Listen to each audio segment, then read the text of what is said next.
Bir birodarimiz savol beryapti-kan, ustoz siyosiy tahlil uchun nimalar qilish kerak? Ya'ni siyosiy tahlil deyotgani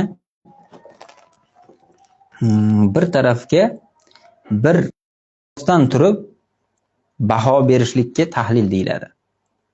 Ya'ni baho berilayotgan narsaga bir asosdan turmasdan o'zicha baho bersa bu tahlil bo'lmaydi.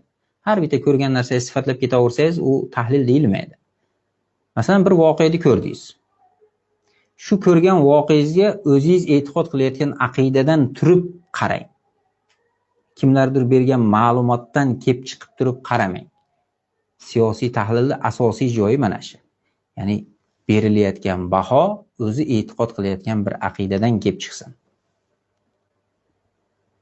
Rossiya kelib olib Suriyada bir ish qilayotgan bo'lsa, buni Amerika sharhlab berayotgandaqa tushunmang.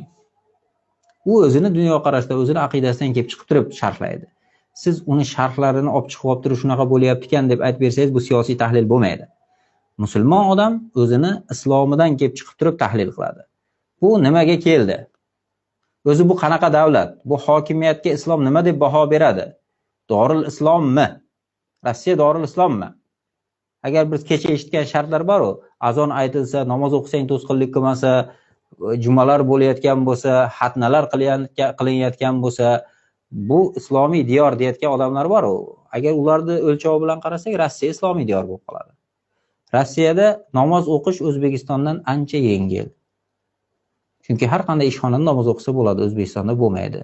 Maktablarda namoz o'qisa bo'ladi, O'zbekistonda bo'lmaydi. Turmalarida Rossiyada namoz o'qishadi, O'zbekistonda bo'lmaydi. Yo'qsa hijob. O'zbekistonda hatto islom akademiyasi ham kirgizmaydi. Ularda islom akademiyasi kirgizar ekan, qaytanga hijobsiz bo'lsa bo'lmaydi ekan ularda. Agar u tarafidan olsak, Rossiya islomiyroq va dorul islomiyroq o'lka bo'ladi. Ya'ni dorul islom emas, dorul islomroq o'lka bo'ladi. Chunki haliga aytayotgan sifat hammasi yotyapti-da. Sifatiga qarab baho beryapmiz-da. Aslida-chi desa, aslida unaqa emas-da.